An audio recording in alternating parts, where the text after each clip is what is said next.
के बारे में कुछ ज़्यादा चीज़ें बोलें, पर ये क्या कर रही है उसको ज़्यादा सुने। लेकिन फिर भी मैं बता दूं कि गवर्नमेंट या जो जितने भी बड़े बड़े शहर हैं, ये इनकी प्रॉब्लम जो वेस्ट से रिलेटेड है, ये एक्चुअली वो वेस्ट है जो जिसको वेट वेस्ट बोलते हैं, जो हमारे घरों से निकला हुआ, ये जो बदबू आती है लैंडफिल्स में, जो सारा ज़मीन खराब हो रही है, जो चील वगैरह उड़ते देखते हैं, ये वो वेट वेस्ट है जो इजीली कंपोस्ट हो सकता है, जो सेग्रीगेट करके वो एक खाद में और एक बहुत यूजफुल प्रोडक्ट में हो सकता है। जो बाकी ड्राई वेस्ट है वो तो रिसाइकलिंग में जा सकता है। तो हमारी आदत है सब कुछ एक साथ पॉलिथीन में बंद करके फेंक देने की, वो एक एनवायरमेंटल डिजास्टर होता जा रहा है।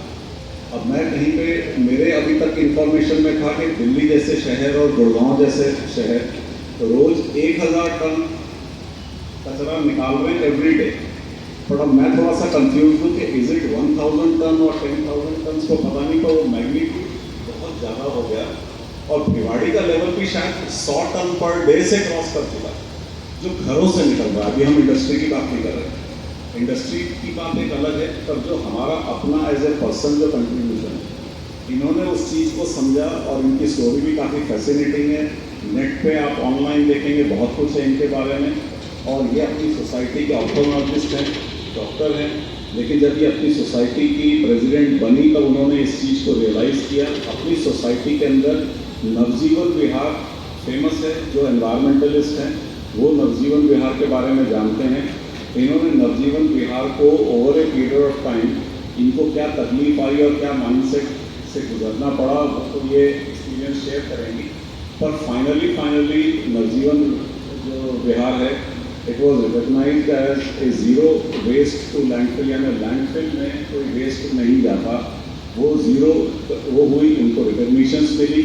उसके बाद जो गवर्नमेंट के कई डिपार्टमेंट्स हैं, नॉर्थ वेस्ट रेलवेज हो गया, साकेत पोर्ट हो गया, कई गवर्नमेंट फैसिलिटीज़ हैं जिन्होंने इनको इन्वॉल्व किया कि आप हमारे एरिया को भी ज़ीरो वेस्ट टू लैंडफिल आप क्रिएट कर सकती हैं। इन्होंने उनमें काम किया और ये आप हमारे लिए बहुत गर्व की बात है। ये यहाँ हैं, ये गर्व की बात है हमारे लिए उस सेंस में कि अब राष्ट्रपति भवन भी इनको दिया गया है कि आप जो पीछे पूरा गार्डन है, राष्ट्रपति भवन है, उसको ज़ीरो वेस्ट आप करके करिए। इन्होंने अपनी, मैं इनसे पूछ रहा था कि आप अभी भी बैलेंस कर पा रही हैं कि एज ए डॉक्टर भी हम जानते हैं कमिटेड लाइफस्टाइल है, ऊपर से ये है, बोली हुए एक चीज़ के अंदर तो छोड़ना पड़ेगा।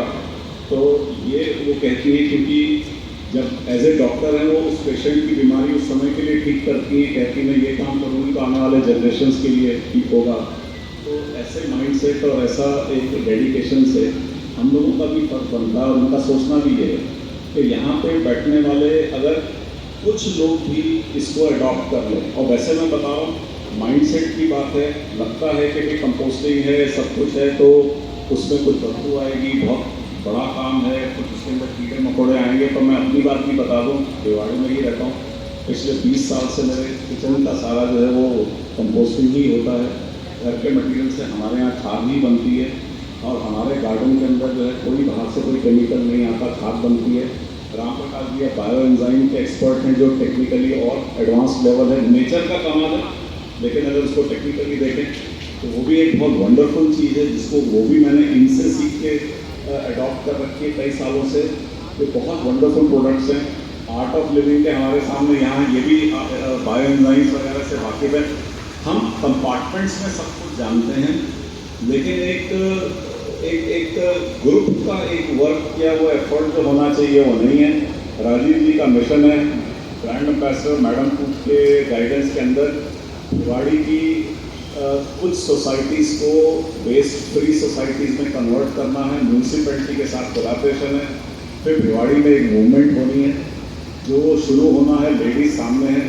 तो मैं चाह भी रहा था, मीना जी से मैंने रिक्वेस्ट किया था भी आप लोग रहें, क्योंकि अगर कुछ मूवमेंट स्टार्ट होगी तो आप लोगों से स्टार्ट हो जाए तो ये बहुत अच्छा है।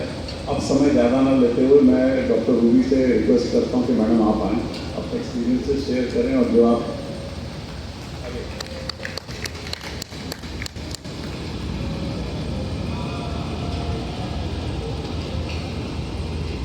नमस्कार, thank you so much Sanjay ji, ना केवल इतनी ग्लोरियस एक इंट्रोडक्शन देने के लिए, बट एक प्लेटफॉर्म देने के लिए जहाँ आप लोगों के बीच आकर के न केवल अपने एक्सपीरियंस साझा कर सकती हूँ, बल्कि वाई वेस्ट वेंसडेज के काम को भी हम लोग रिफ्लेक्ट कर रहे हैं जो हमारा स्टॉल लगा है।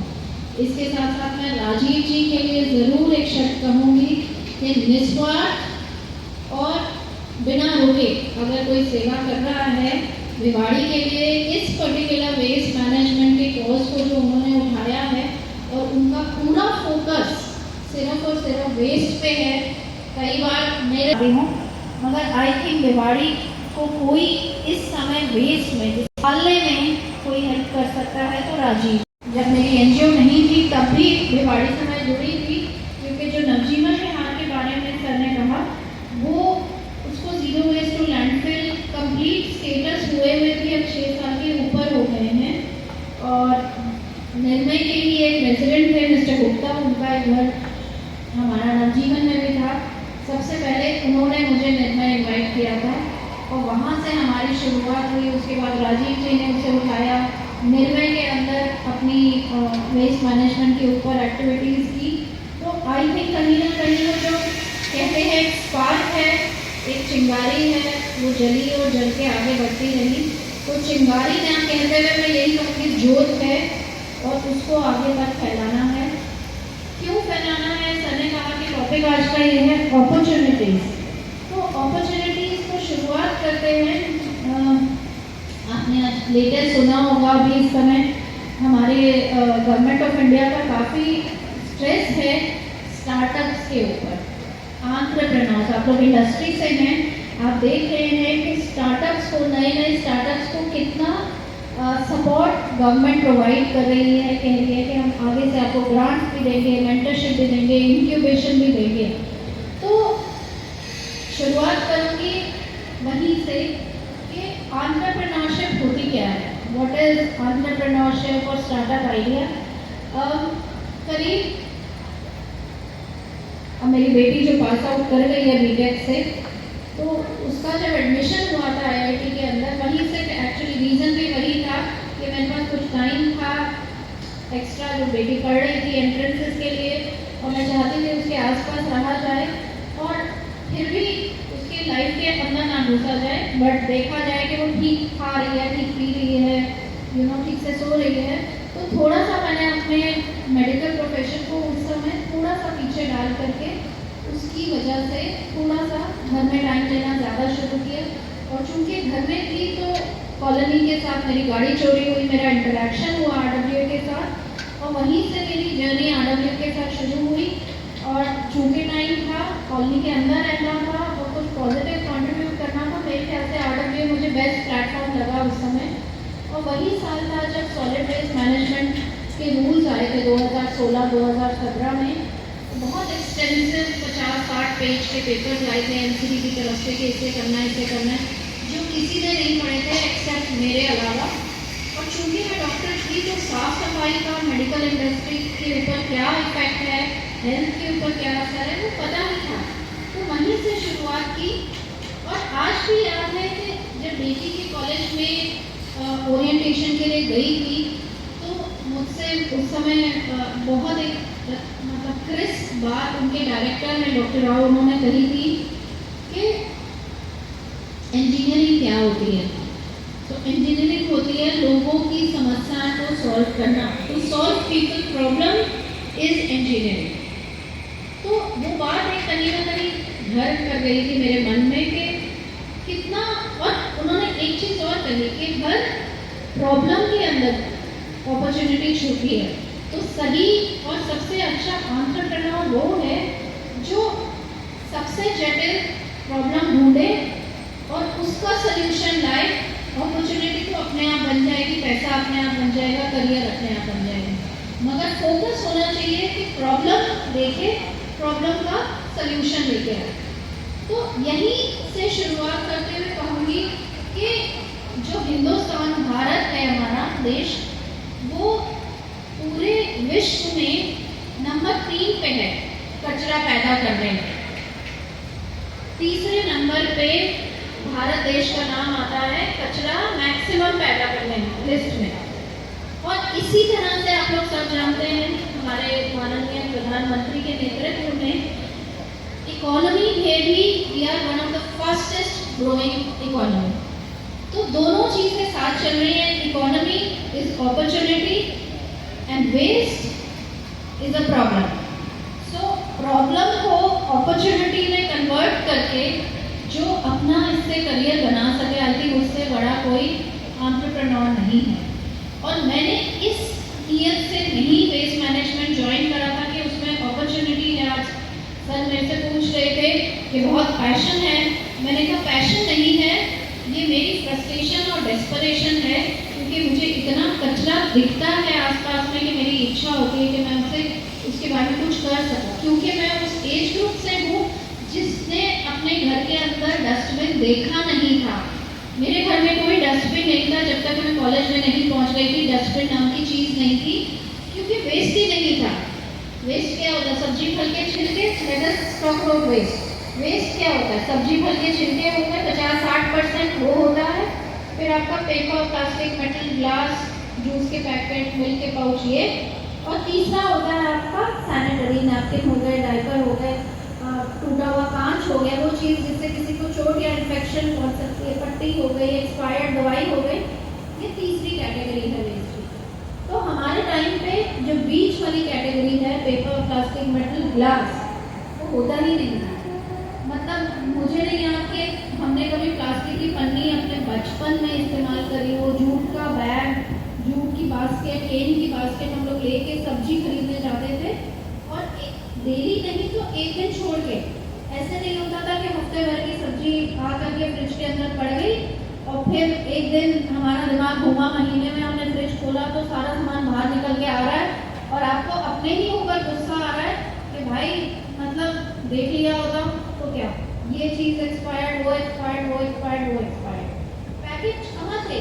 चटनियाँ घर पे फ्रेश बनती थी, सब्जी घर पे फ्रेश बनती थी, फ्रिज मेरे सामने आया था। फ्रिज भी और पहला टीवी भी, दोनों मेरे सामने आया था। पहला कलर टीवी भी मेरे सामने आया था। फ्रिज आया था तो फ्रिज में कई सालों तक, मतलब मुझे याद है क्लियरली, एक पानी की बोतल होती थी और दूध होता था। इसके अलावा फ्रिज में कुछ नहीं रहता था। सब्जी इस प्रकार बनती थी कि एक कॉली, हम लोग कहते थे, एक कॉली एक्स्ट्रा बचती थी जो आस पड़ोस के साथ आपकी एक्सचेंज हो जाती थी। तो आपके घर में साफ स्वच्छ फ्रेश खाना बना और वहीं के वहीं खा के वो खत्म हो गया। एक अगर इतना हम लोग बनाते थे, जब रोटी चपाती बनाते थे, रोटी टुकड़े की बनती थी और उसी से आपका चूल्हे की शुरुआत होती थी। कहीं ना कहीं हम लोगों ने उसको इतना स्विच किया, चेंज कर दिया, वो हैबिट्स खत्म हो गई।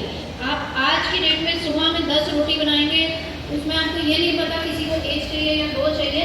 और बिलीव मी, क्योंकि आप अपने फैमिली के लिए बना रहे हैं, तो at the end of the day आपकी 2 रोटी ऑलमोस्ट डेली बेसिस पे वेस्ट होती है। आपकी सब्जी इतनी बनती है कि आपको लगता है, फिर आप शाम को आपको ये गिल्ट होती है सुबह इतनी बनी की वेस्ट हो जाएगी, शाम को फिर उसे गर्म करके खाते हैं। बट ट्रस्ट मी, मैं डॉक्टर हूँ, कई चीज़ें रीहीट करने से ना केवल न्यूट्रिशन उसका चला जाता है, बल्कि उसके अंदर कुछ टॉक्सिन्स, कुछ खतरनाक चीज़ें भी रिलीज हो जाती हैं। स्पेशली विद राइस आप रीहीट करेंगे तो कई कारण से पॉइजनिंग, फूड पॉइजनिंग तक वो कर देता है। तो धीरे धीरे करके वो ट्रेडिशनल वैल्यूज खत्म हो गई। मैंने कहा ना, झाड़ू के कचरे के अलावा कुछ नहीं घर में डस्टबिन में निकलता था, और वो भी हम पार्क में जाके डाल देते थे क्योंकि मिट्टी थी और मिट्टी में ही मिल जाता था। तो अब वहाँ से लेके हम इस पॉइंट पर आ गए हैं कि हम वेस्ट को मैनेज करने के लिए चर्चा कर रहे हैं। वेस्ट के ऊपर स्पेशलाइज्ड फील्ड्स हैं। एनवायरनमेंट के अंदर वेस्ट मैनेजमेंट एक बड़ा सब्जेक्ट है, PhD के लिए थीसिस का टॉपिक है। तो क्या हमने सोचा है हम यहाँ तक कैसे पहुँचे? हम यहाँ तक ऐसे पहुँचे, कुछ कारण बताती हूँ कैसे पहुँचे। हमारी अफोर्डेबिलिटी बढ़ गई। हम जितनी चीज़ पहले खरीद सकते थे आज से 40 साल पहले, आज शायद उसकी 10 गुना चीज़ खरीदने की कैपेबिलिटी रखते हैं। चीज़ों की वैल्यू सस्ती हो गई। तो जो चीज़ पुराने ज़माने में 100 रुपये की मिलती थी, वो आज अगर मैं प्रोपोर्शनेट देखूँ तो आज वो 40 रुपये में। क्वालिटी पे कॉम्प्रोमाइज़ हुआ है बहुत ज़बरदस्त। मैं इसमें क्वालिटी पे एक बात कहूँगी। अभी पिछले कुछ दिनों पहले मैं घर जब शिफ्ट कर रही थी नवजीवन में, उससे पहले एक रेंटेड अकोमोडेशन में हम थे क्योंकि बन रहा था। भी यहाँ तो मॉड्यूलर किचन बननी थी और हॉब आना था, तो मैंने कहा कौन नया खरीदेगा। मैंने अपनी मम्मी से पूछा कि कुछ चूल्हा एक्स्ट्रा पड़ा है, उन्होंने भेजा और उसको मैंने रिपेयर कराने के लिए उसको बुलाया।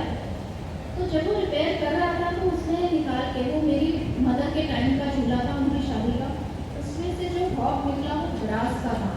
उसने कहा मैडम ये जो ब्रास का हॉब है इतने में तो आज की डेट में 2 चूल्हे आ जाते हैं। So see how the affordability has gone up, the quality has gone down and the value of product is coming down. गलत बात नहीं कहूँगी, अच्छा है कि हर घर में अब चीज़ों की कमी नहीं होती है। जो चीज़ें हम अपनी महिलाओं को घर में काम करती हैं उनको दे दिया करते थे, आज वो भी लेके राजी नहीं है, इतना उनका भी घर भरा हुआ है। तो आप देखें, और एक एग्जाम्पल दूंगी। मेरी मदर टीचर थी, तो स्कूल जाती थी साड़ी पहन के, और ड्रेस में 3 ही रंग के ब्लाउज थे, सफ़ेद, लाल और काला, और वो हर साड़ी के साथ चल जाता था।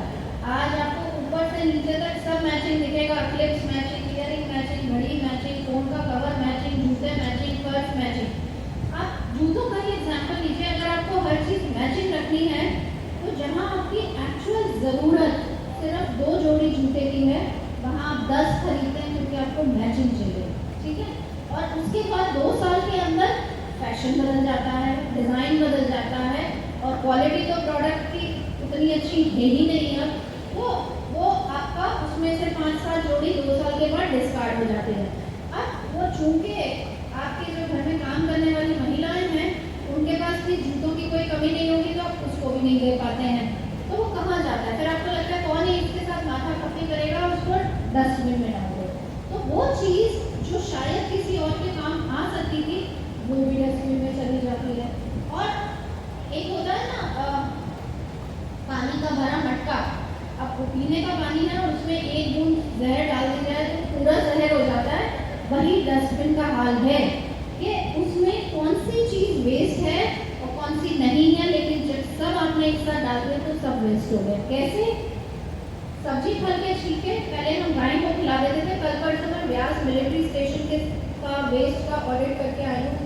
अब कौन नहीं जानता कि आर्मी से बेहतर सिस्टम्स, डिसिप्लिन कहीं और किसी, मतलब I can say this without hesitation, even the best of organizations do not have the systems that are built in army, ठीक है। वहाँ पे आप बिलीव करिए व्यास के अंदर जितना भी गीला कचरा है वो सारा जो सब्जी फल के छिलके बचा हुआ खाना है, एक इंसान आता है पास के गांव से और उसका पिग फार्म है, वो उठाता है सारा और ले जाता है, उनको खिला देता है। एक चीज़ जो किसी जीव के खाने के काम आ रही है वो तो वेस्ट नहीं हो सकती, पर वो वेस्ट कब बनती है? जब वो फ्रिज में आपके 4 दिन पड़ी रहे, उसके अंदर फुल्ली लग जाए, खराब हो जाए, उसके बाद आप उसे डस्टबिन में डाल दें, तब वो वेस्ट है। लेकिन अगर आप चीज़ कम बनाएं ताकि वेस्ट ही ना हो, और अगर कुछ बच जाता है, आपको पता है शाम को नहीं खाने को मिलेगा या हम लोग ने बाहर खाना खाना है या फिर कल नई ताज़ी सब्जी बन जाएगी, आप उससे भी पहले किसी गरीब को दे दें या फिर ऐसा सिस्टम आपके घर से आके कोई ले जाए, तो वो वेस्ट नहीं है। वेस्ट कब है? जब हमने उसे वेस्ट बनाया, तब तक वो वेस्ट नहीं है, ठीक। दूसरा, पेपर, प्लास्टिक, मेटल, ग्लास, ये सारा कभी वेस्ट होता नहीं है। कैंपा कोला, कैंपा, आपको कैंपा वर्ड ही नहीं है, कैंपा कोला 5 की बोतलों में आती थी, हम लोग खोलते थे, पीते थे और वापस करते थे दुकान पर, ठीक। आज क्या है? कन्वीनियंस, प्लास्टिक की बोतल में आई, खोला, यूज किया, डाल दिया। केन की बास्केट लेके जाते थे, आज आप सब्जी वाले की दुकान में जाएंगे तो वो पहले तो सब्जी तोलने के लिए कोई रखता था, आज की डेट में उसके पास तोलने के लिए कुछ नहीं है, प्लेटफॉर्म मिलेगा, वो पन्नी में भरेगा, उसके ऊपर रखेगा। तो आपको अगर पन्नी नहीं भी चाहिए तो ये कहेगा नहीं बहन जी मेरे पास तोलने के लिए कुछ नहीं, पहले तो पन्नी में ही तोलूंगा, आप ये ले जाओ, इसका जो मर्जी करो। आप घर से झूला लेके जा रहे हैं जूट का, लेकिन आलू अलग, प्याज अलग, टमाटर अलग, भिंडी अलग, मिर्ची अलग, धनिया, 10 पन्नियाँ और ले आते हैं। एक पन्नी इस धरती पर 1000 साल तक रहती है और आप उसे इस्तेमाल करते हैं, जो एवरेज स्टडी है, मेरी नहीं है, यूनाइटेड नेशंस की कुछ स्टडीज हैं जो कोट करती हैं। आमतौर पर एक पन्नी सिर्फ 12 मिनट इस्तेमाल होती है, तो आपकी सिर्फ 12 मिनट की कन्वीनियंस 1000 साल तक इस धरती पे पड़ी रहती है। पर हमें क्या ही फर्क पड़ता है? एज लॉन्ग एज मेरे डस्टबिन में गया और मेरे घर से बाहर निकल गया तो मुझे क्या ही फर्क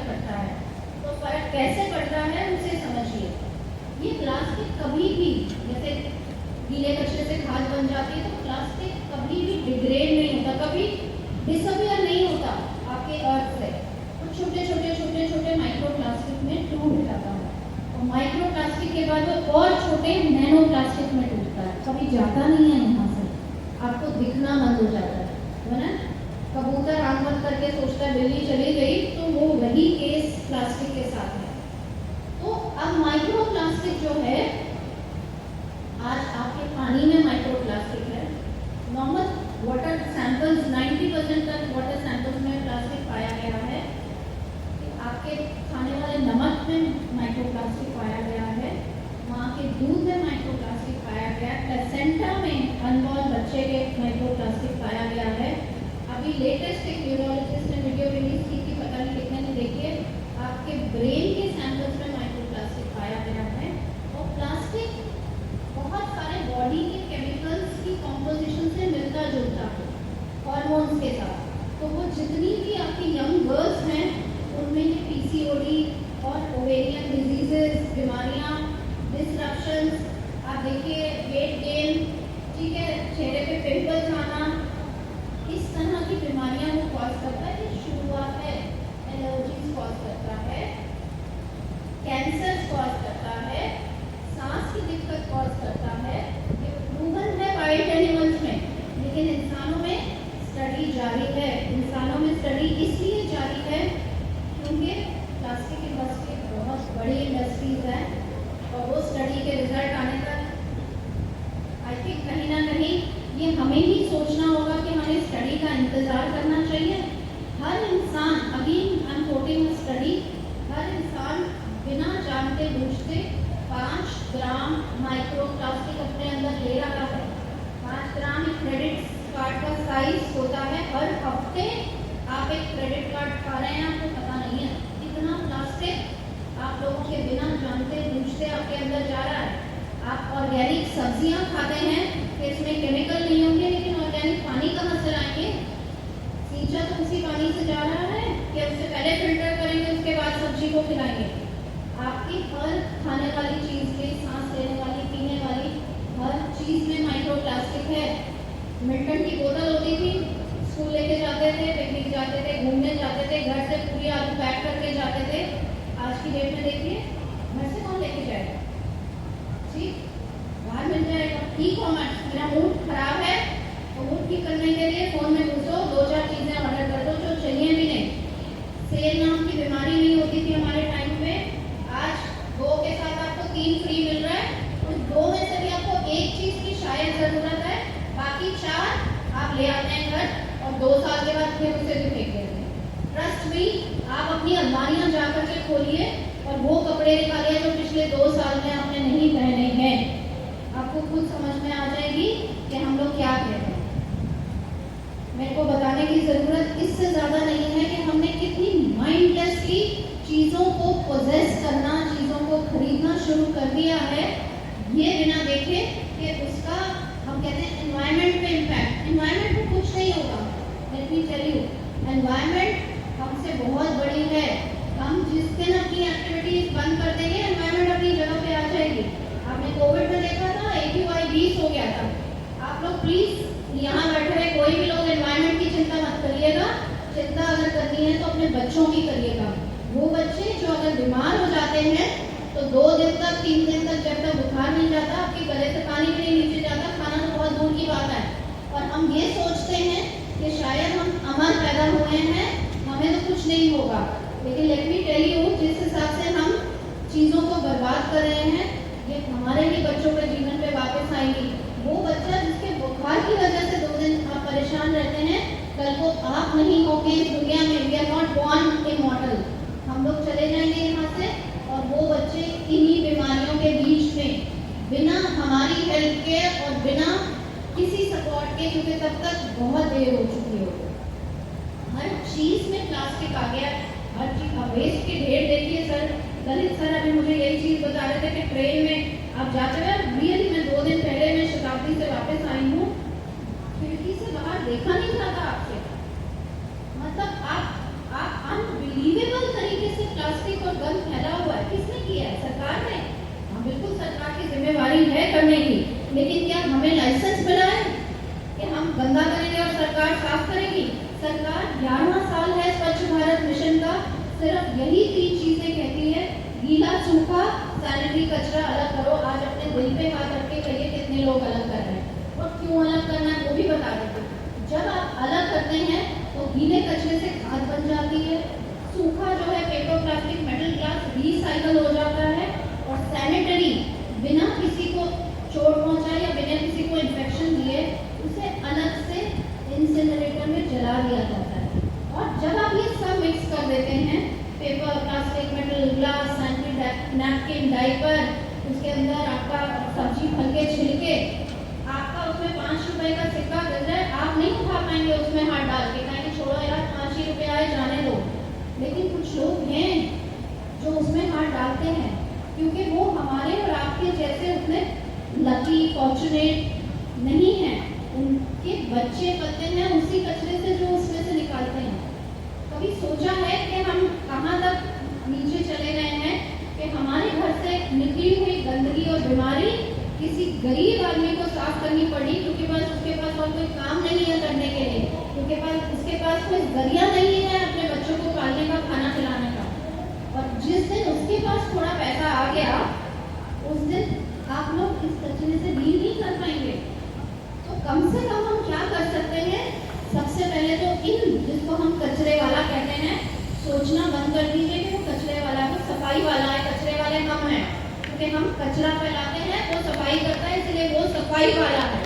तो सबसे पहले तो उसे थोड़ी इज्जत, थोड़ी रिस्पेक्ट दीजिए, क्योंकि अगर आज ये लोग आज चले जाए ना, यहाँ से गायब हो जाए, तो आप शहर में 2 दिन रुक नहीं पाएंगे। नंबर 2, उसके लिए कुछ थोड़ा ऐसा कर सकते हैं कि उसका जीवन थोड़ा साफ सुथरा हो जाए।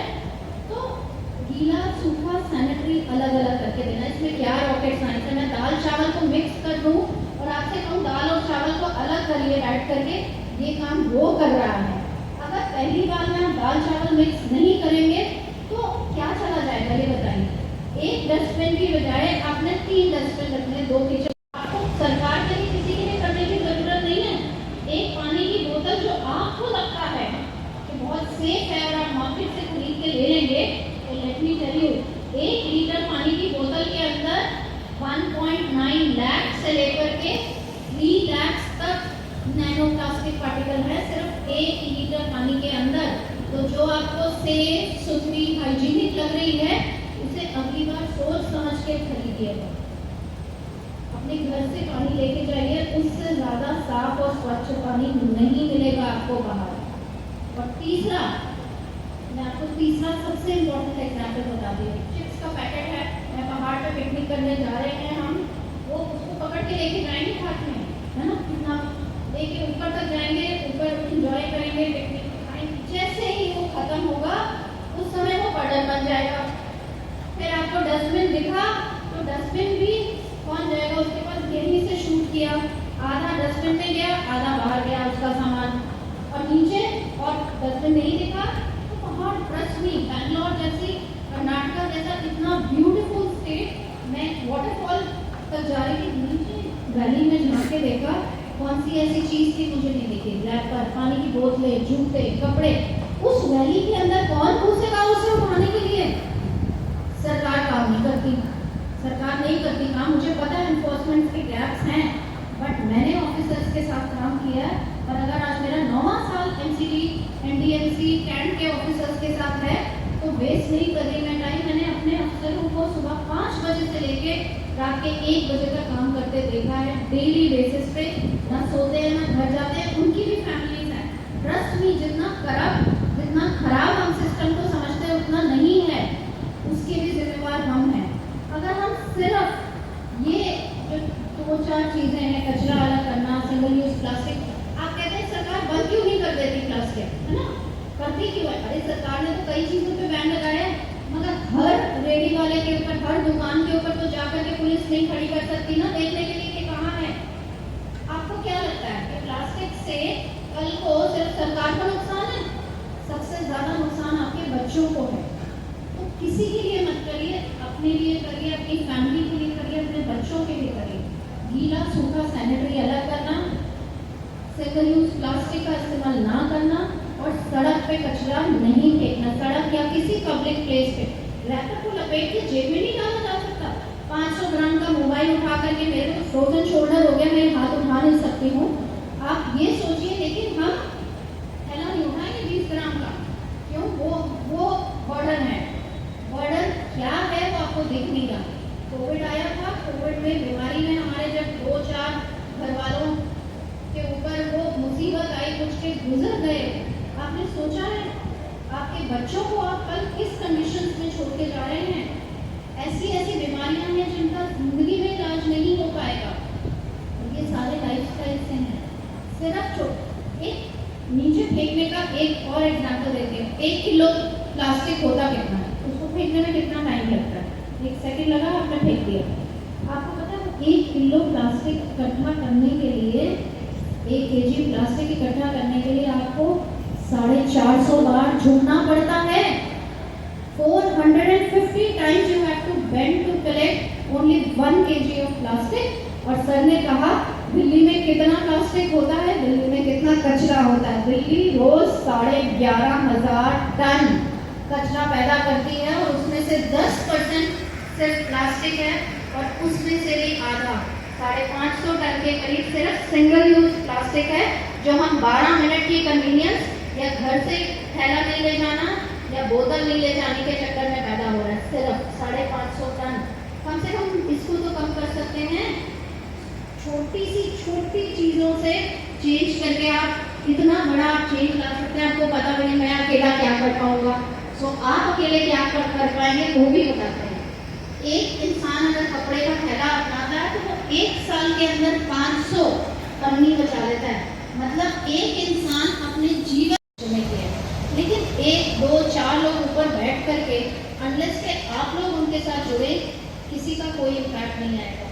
और प्लीज उनके लिए मत करिए अपने बच्चों के लिए और उनके आने वाले बच्चों के लिए। सब कुछ कोविड में देख ही लिया हमने। पर हमें बीमारी सिर्फ जब मौत देती है तभी हम डरते हैं। ये जो बीमारियां आ रही है ना आपके लाइफस्टाइल और वेस्ट की तरफ से, इसे मैं देख पाती हूँ, मैं डॉक्टर हूँ, मेरे साथ बैठे हुए कुछ और लोग देख पाते हैं, बाकी को समझ में आएंगी भी नहीं। तो मैं सिर्फ अपॉर्चुनिटी पे वापस आती हूँ, ये कहती हूँ, देखिए लेडीज हैं मेरे साथ में, हम लोग ट्रैवल पे निकलते हैं, 6-8 घंटे का ट्रैवल है, तो सबसे बड़ी चिंता लेडीज को क्या होती है कि हम टॉयलेट करना चाहिए। हम सुबह उठ के पानी पी करके 2 घंटे निकाल देते हैं ताकि रास्ते भर आपको कोई दिक्कत ना हो। क्या ये सही है? नहीं है, सरकार नहीं करती। लेकिन मैंने कल रेलवे स्टेशन पे चंडीगढ़ के ऊपर टॉयलेट का हाल देखा। अरे गंदा भी तो सरकार नहीं कर रही है ना, हम ही लोग कर रहे हैं। तो कहीं ना कहीं अगर हम अपने ही बिहेवियर में अपने ही आसपास के लोगों को समझाना शुरू करेंगे तो बहुत बदलाव आएगा। और कचरे में अपॉर्चुनिटी दबा करके है। जितने स्टार्टअप्स इस समय कचरे के अंदर चल रहे हैं, आज से 10 साल बाद देखिएगा वो बड़ी बड़ी इंडस्ट्रीज को मार देंगे, क्योंकि waste is here to stay. और जो सस्टेनेबिलिटी की हम बात करते हैं, जो ESG की इंडस्ट्री में हम बात करते हैं, वो अब कभी नहीं जाएगी, नेवर। ये यहाँ पे है और ये यहाँ पे रहेगा। इसीलिए इससे जुड़ी हुई अपॉर्चुनिटी बढ़ती ही दिखेंगी आपको, कभी कम होती नहीं दिखेगी। तो कोशिश करिए हम एज सिटीजन अपना काम करें। जो इंडस्ट्री के लोग यहाँ बैठे हुए हैं, और मुझे बहुत अच्छा लगा डॉक्टर संजय से बात करके कि 2 ही मिनट में हमने कितनी सारी चीज़ें MSME के ऊपर एक्सचेंज की। आगे भी करेंगे। किस तरीके से इंडस्ट्री वेस्ट मैनेजमेंट को सपोर्ट कर सकती है वो भी देखना है, क्योंकि वेस्ट जनरेशन तो इंसान ही कर रहा है। कोई कुत्ते बिल्ली तो आकर के करते नहीं है कि प्लास्टिक की बोतल खरीदने हम ही लोग खरीद रहे हैं ना। तो इंसान ही इंडस्ट्री में है, इंसान ही डॉक्टर्स हैं, इंसान ही लॉयर्स, इंजीनियर्स, सब इंसान ही हैं। तो सब कुछ हटा दीजिए, पहले अपने आप को इंसान मानिए और जो इंसान की बेसिक जिम्मेवारी है उसको पूरा करिए। कम से कम मैं कहती हूँ, मैं इस समय ऑपरेशन सिंदूर आया, आप लोगों में से कौन नहीं था जो मिला और कौन नहीं जुड़ा ऑपरेशन सिंदूर के साथ? कोई ऐसा इंसान नहीं होगा जो उस समय भावुक नहीं हुआ होगा। मैंने आर्म फोर्सेस के साथ Delhi cantt, Chandigarh cantt, Beas cantt, Palampur cantt, Alhilal cantt, Mathura cantt, Nahan cantt, Jalandhar cantt, इन सब कैंट के साथ मैंने काम किया है। और ट्रस्ट मी, इतनी क्लोजली इन लोगों के काम को देखा है। इनके जवान जाते हैं ना कहीं पे, उनकी फैमिलीज को पता भी नहीं होता कि वो कहाँ हैं। बॉडी शहीद हो जाते हैं, सीधे बॉडी घर आती है। सोचिए उनकी फैमिलीज का क्या होता होगा। और उनको क्या मोटिवेट करते हैं? आपको लगता है वो उतनी सी सैलरी काफ़ी है उनके सैक्रिफाइस को पूरा करने के लिए? इसके घर का, किसके हस्बैंड का चला गया, किसी के फादर चला गया, किसी का बच्चा चला गया, शहीद हो गया, क्या किस लिए? देश के लिए नहीं। वो शहीद होते हैं ताकि मैं आप चैन की नींद सो सकें।